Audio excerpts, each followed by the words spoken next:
तो आज हम शुरू करेंगे chapter number 5 the snake and the mirror bee hive book में से। अब ये एक बहुत ही इंटरेस्टिंग सी कहानी है एक डॉक्टर की, जो कि अकेला रहता है और किस प्रकार से एक दिन एक स्नेक जो है उसके ऊपर आ गिरता है। और वो स्नेक कैसे धीरे धीरे उसकी बॉडी से दूर जाता है, कैसे वो एक शीशे को देखकर, एक मिरर को देखकर उस लेखक से दूर चला जाता है और लेखक वहाँ से अपनी जान बचाकर भागते हैं। ये काफ़ी इंटरेस्टिंग सी कहानी इस प्रकार दी गई है जिसका नाम है the snake and the mirror. तो चलिए शुरू करते हैं। Has a snake ever coiled itself round any part of your body? A full-blooded cobra. All of us fell silent. The question came from the homeopath. The topic came up when we were discussing snakes. We listened attentively as the doctor continued his tale. अब कुछ लोग बैठकर बातें कर रहे थे और उसमें एक डॉक्टर भी था जो कि एक होम्योपैथी का डॉक्टर था। यहाँ पर लिखा हुआ है शब्द होम्योपैथ। होम्योपैथ मतलब ऐसा डॉक्टर जो होम्योपैथी की पढ़ाई कर चुका हो। तो जो डॉक्टर था वो होम्योपैथी वाला था।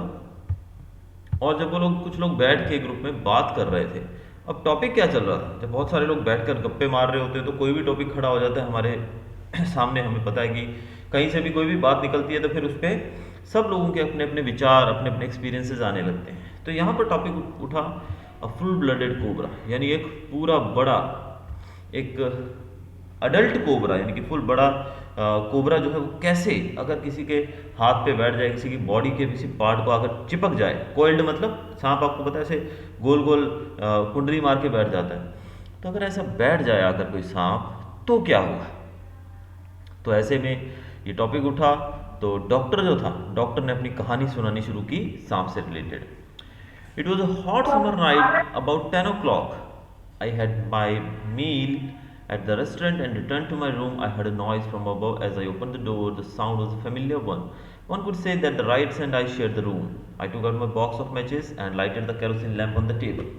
अब जो यहाँ पर डॉक्टर थे जो कहानी सुना रहे हैं, वो कह रहे हैं कि गर्मी के दिन थे, रात को वो बाहर से खाना खाकर, वो अकेले रहते थे इसलिए रेस्टोरेंट में खाना खाकर अपने रूम पे लौटे और तभी 10 बजे हुए थे और तभी ऊपर से एक अजीब सा नॉइज़ सुनाई दिया जो कि काफ़ी फेमिलियर लगा। ऐसा लगा कि जैसे कोई जानवर हो सकता है, कि चूहे वगैरह, क्योंकि उस कमरे के अंदर चूहे भी काफ़ी थे। डॉक्टर ने लिखा यहाँ पर the rats and I share the room, यानी कि मैं और रैट, चूहे और मैं ये रूम को शेयर करते हैं, यानी उस रूम में वो भी रहते थे और चूहे भी रहते थे।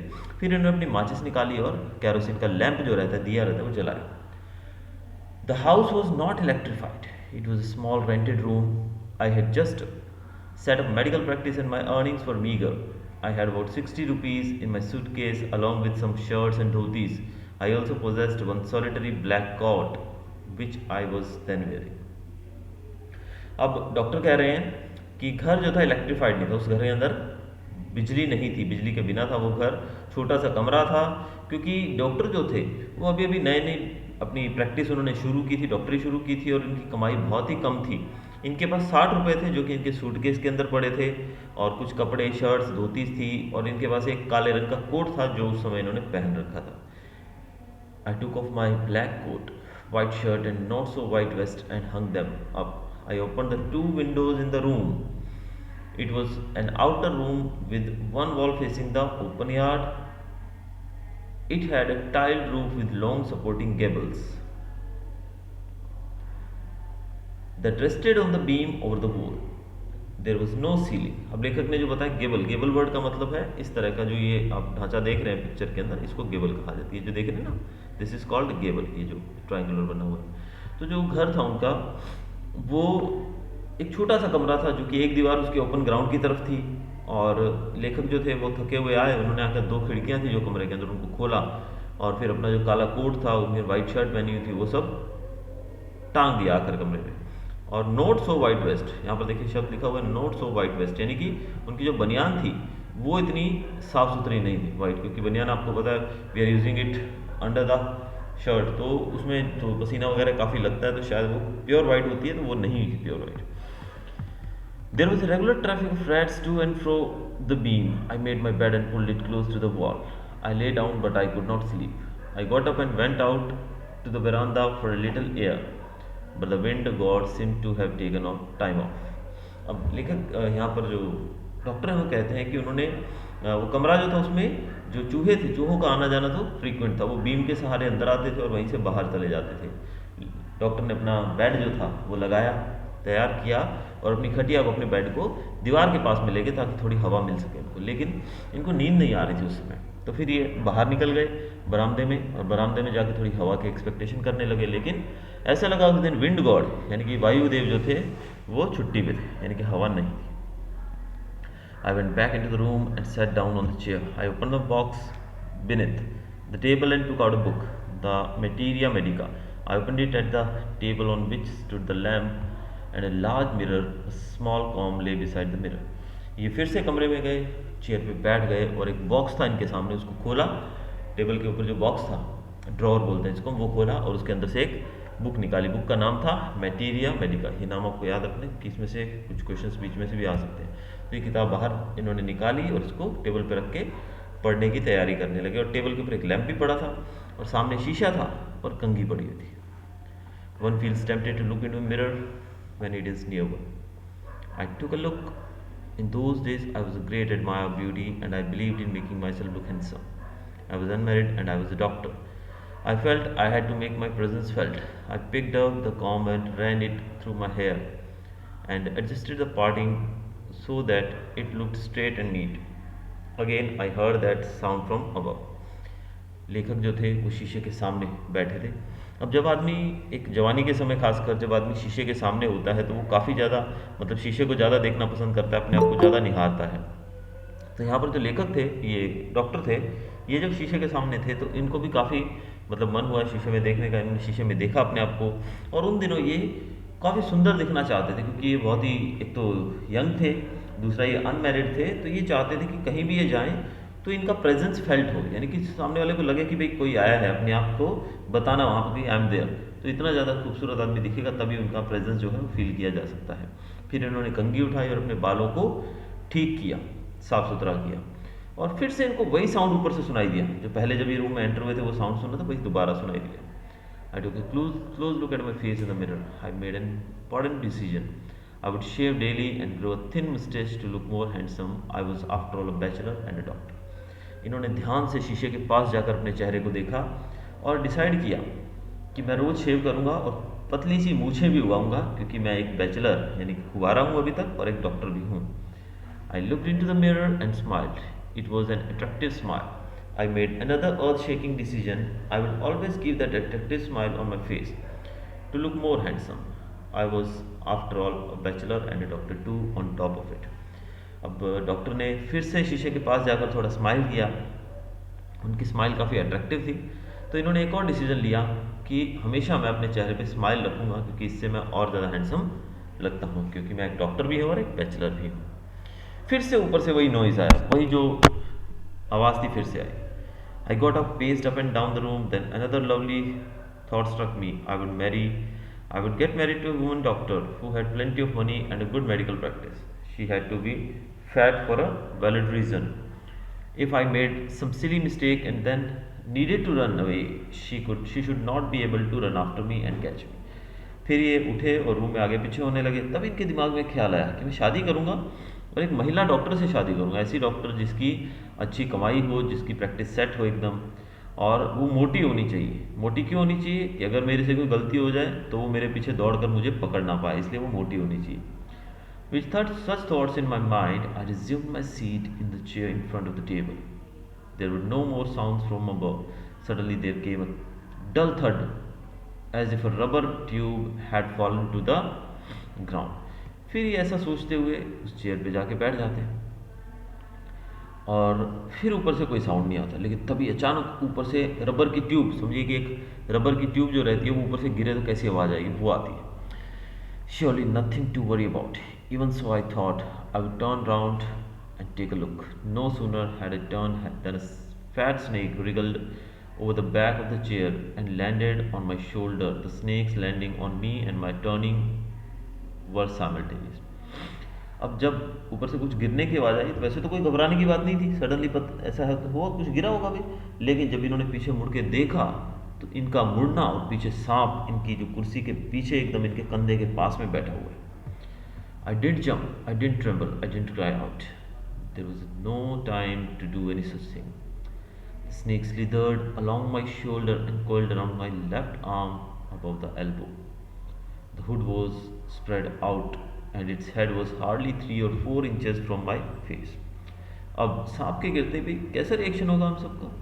मेरे ख्याल से कुछ लोग तो एकदम दौड़ेंगे जंप लगा के, कुछ चिल्लाएंगे, कुछ बहुत ज़्यादा रोना शुरू करेंगे, लेकिन यहाँ पर डॉक्टर जो थे इन्होंने कुछ भी ऐसा नहीं किया। सांप क्या था, सांप ने इनके लेफ्ट एल्बो पे, लेफ्ट आर्म का जो एल्बो था, कोहनी थी, उस पर कुंडली मार के बैठ गया। और उसका जो चेहरा, हुड मतलब उसका जो फन होता है, सांप का जो फन, वो फन इनके चेहरे से लगभग 3 से 4 इंच दूर था, बहुत ही कम डिस्टेंस था ये। It would not be correct to say merely that I sat there holding my breath.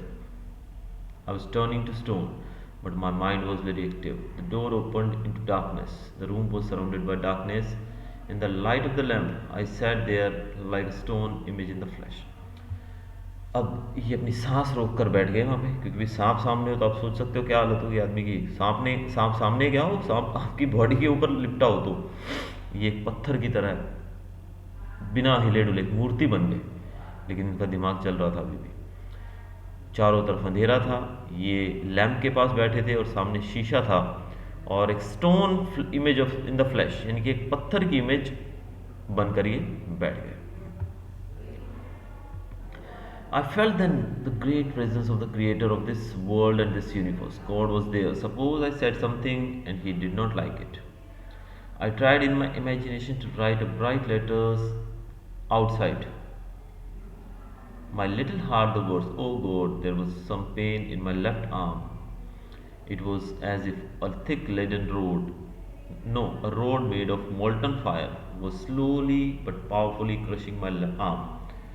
The arm was beginning to be drained of all strength. What could I do? अब जो doctor थे उनको इस स्थिति में ऊपर वाला याद आया, भगवान याद आया, क्योंकि आप सोच सकते हो इस सिचुएशन में आपको कोई व्यक्ति तो आपको बचा नहीं सकता, ऊपर वाला ही है जो बचा सकता है। तभी इनकी इमेजिनेशन में ऐसा आया कि शायद इन्होंने कुछ गलत किया था और भगवान ने उनको ये सजा दे दी। तभी ये मन ही मन भगवान से प्रेयर करने लगते हैं, हे भगवान मुझे बचा ले इस तरह से। और इनका जो लेफ्ट आर्म था जिसपे सांप कुंडली मार के बैठा था, वो एकदम वीक होने लगा। ऐसा लगा कि उसके ऊपर किसी मतलब पिघलता हुआ लोहा या पिघलती आग, एकदम जलती आग किसी ने उस पर लपेट दी हो। और इनका जो हाथ था वो धीरे धीरे क्रश, यानी कि तोड़ा जा रहा था। और धीरे धीरे इनकी पूरी पावर जो थी आर्म की वो खत्म होने लगी, यानी कि आर्म एकदम पावरलेस होने लगा। At my slightest movement the snake would strike me. Death lurked 4 inches away. Suppose it struck. What was the medicine I had to take? There was no medicine in the room. I was but a poor, foolish and stupid doctor. I forgot my danger and smiled feebly at myself. अब लेखक ने सोचा कि अगर ये सांप ने मुझे काट लिया, जो कि इनसे 4 से 5 इंच दूर था, 3-4 इंच दूर था, अब इसने काट लिया तो इसके लिए मैं कौन सी दवाई लूँगा, ये इनके दिमाग में आने लगा। अब उस रूम के अंदर तो कोई दवा भी नहीं थी। अब ये अपने आप को फील करने लगे, मैं तो एकदम गधा हूँ, मैं तो स्टूपिड डॉक्टर हूँ यार, मेरे पास दवा ही नहीं है। तो इस तरीके से सोचते हुए अपने बारे में ये थोड़ा स्माइल करने लगे और खतरे को भूल गए, यानी कि सांप को भूल गए। It seemed as if God appreciated that. The snake turned its head. It looked into the mirror and saw its reflection. I don't claim that it was the first snake that had ever looked into a mirror, but it was certain that the snake was looking into the mirror. Was it admiring its beauty? अब तभी भगवान ने ऐसा लगा कि इनकी बात सुन ली और सांप ने अपना जो हुड था, अपना चेहरा जो था दूसरी तरफ घुमाया और शीशे के अंदर जैसे उसको उसकी रिफ्लेक्शन दिखी। दूसरी तरफ शीशा था, तो पहले ये लेखक की तरफ देख रहा था, लेकिन उसने अपना सर उधर किया और शीशे की तरफ देखने लगा। ऐसा लगा, इनको लगा कि शायद ये दुनिया का पहला सांप तो नहीं होगा जिसने शीशे में देखा, लेकिन इसने शीशे की तरफ देखकर अपनी ब्यूटी, ऐसा लगा कि जैसे इसको भी अपनी सुंदरता दिखाई दे रही है। देखिए जैसे कि पिक्चर में आप देख सकते हैं, सांप जो है एकदम शीशे के सामने बैठा है। To make an important decision about growing a mustache or using eyeshadow or mascara or wearing a prominent spot on its forehead. अब ऐसा लगा इनको कि लेखक वो जो सांप था, सांप सोच रहा था कि मैं भी क्या करूँगा, मैं भी दाढ़ी मूछें उगाऊंगा, मैं भी आई शेडो लगाऊंगा या मस्कारा लगाऊंगा या फिर कोई भी ऐसी चीज़ लगाऊंगा जिससे मैं और खूबसूरत दिखूँ, शीशे में देख के, जैसे सांप भी यही डिसाइड कर रहा हो। I did not know anything for certain. What sex was this snake? Was it male or female? I will never know, for the snake unwound itself from my arm and slowly slithered into my lap. From there, it crept into the table and moved towards the mirror. Perhaps it wanted to enjoy its reflection at closer quarters. I was no mere image cut in granite. I was suddenly a man of flesh and blood, still holding my breath. I got up from the chair. I quietly went out through the door into the veranda. From there, I leapt into the yard and ran for all I was worth. अब जो सांप था उसका sex क्या था, यानी whether it was a male और a female sex, इसके बारे में कुछ नहीं पता था। लेकिन ये तो उनको पता भी नहीं लगेगा कि वो कौन से सेक्स का था सांप। और वो सांप धीरे धीरे इनके हाथ से, उसने सांप ने अपने आप को अनवुंड किया, यानी कि अपने आप को उससे हटाया और जाकर सीधा गोदी में बैठ गया। और गोदी से वो धीरे धीरे उनके नीचे उतरकर वो शीशे के पास में जाकर बैठ गया। ऐसा लगा कि वो सांप अपने आप को एकदम पास से एडमायर करना चाहता है, एकदम पास से देखना चाहता है, निहारना चाहता है। और जैसे ही वो निकला, अब ये जो डॉक्टर थे ये तुरंत भागे बरामदे से, इन्होंने दीवार से छलांग लगाई ऊपर से और भागने लगे जितना हो सके। Each of us heaved a sigh of relief. Somebody asked, "Doctor, is your wife very fat?" No, the doctor said. God willed otherwise. My wife companion is a thin, reedy person with the gift of a sprinter. Someone else asked, "Doctor, when you ran, did the snake follow you?" अब ये कहानी सुना रहे थे, हमने देखा था शुरुआत में कुछ लोग बैठे हैं और डॉक्टर जो है अपनी कहानी शुरू करते हैं जब सांप का टॉपिक छिड़ता है तो कुछ लोगों ने पूछा, एक ने पूछा कि क्या तुम्हारी वाइफ बहुत फैट है डॉक्टर? उसने कहा नहीं, मेरी वाइफ तो एकदम पतली है और बहुत ही अच्छी स्प्रिंटर है, यानी कि तेज़ दौड़ सकती है। फिर किसी ने पूछा कि जब तुम कूद कर भागने लगे तो क्या सांप ने तुम्हारा पीछा किया? The doctor replied, I ran till I reached a friend's house. Immediately I smeared oil all over myself and took a bath. I changed into fresh clothes the next morning at about 8:30. I took my friend and one or two others to my room to move my things from there. But we found we had little to carry. Some thief had removed most of my things. The room had been cleaned out, but not really. The thief had left behind one thing as a final insult. What was that? I asked. अब doctor ने कहा कि नहीं नहीं भाई, ना सांप ने मेरा पीछा किया, मैं तो बस वहाँ से भागा और इतनी तेज़ भागा कि सीधा जाकर अपने दोस्त के घर रुका और वहाँ जाकर मैंने अपनी बॉडी पे, पूरी बॉडी पे तेल लगाया अच्छे से पहले तो, फिर नहाया अच्छे से मैं, फिर साफ कपड़े पहने और फिर अगले दिन सुबह 8:30 बजे मैं अपने दोस्त को लेके और 2-3 और लोगों को लेके पहुँचा। कहाँ पर? अपने रूम पे। और रूम पे आने के बाद मैंने सोचा मैं अपना सामान वहाँ से निकालूँ, लेकिन वहाँ पर ज़्यादा सामान बचा नहीं था। कोई चोर घर में घुस चुका था और उसने सारा सामान वहाँ से साफ कर दिया था। बस एक चीज़ छोड़ी थी और वो भी एज अ फाइनल इंसल्ट, यानी कि इनकी बेइज्जती के रूप में, इनके अपमान के रूप में जो चोर था उसने एक चीज़ छोड़ी थी। किसी ने पूछा और वो क्या था? The doctor said, my waste the dirty one. भाई चोर ने इनकी बनियान छोड़ दी थी, जो कि गंदी बनियान थी, वो चोर नहीं लेके गया था, बाकी सब कुछ ले गया था। The fellow had such a sense of cleanliness, the rascal could have taken it and used it after washing it with soap and water. तो डॉक्टर कहते हैं कि वो गधा इसको भी ले जाता तो इसको धोकर पहन लेता कम से कम, लेकिन जो चोर था वो काफ़ी साफ सफाई रखने वाला था, इसलिए बाकी कपड़े जो सब कुछ ले गया, लेकिन मेरी एक ये पुरानी गंदी बनियान छोड़ गया। Did you see the snake next day, doctor? The doctor laughed. I have never seen it since. It was a snake which was taken with its own beauty. किसी ने पूछा क्या आपने उस सांप को दोबारा देखा अगले दिन? डॉक्टर हंसा और कहने लगा नहीं, मैंने उस सांप को उस दिन के बाद कभी नहीं देखा, और वो ऐसा सांप था जो अपनी ही सुंदरता में खो गया था, क्योंकि अगर वो सांप अपनी सुंदरता में नहीं खोता तो शायद वो लेखक को डस लेता, मार देता, लेकिन उसको उसकी ब्यूटी ने ही उसको भ्रमित कर दिया और इस कारण से वो डॉक्टर उनसे बच गया। तो ये थी हमारी कहानी the snake and the mirror.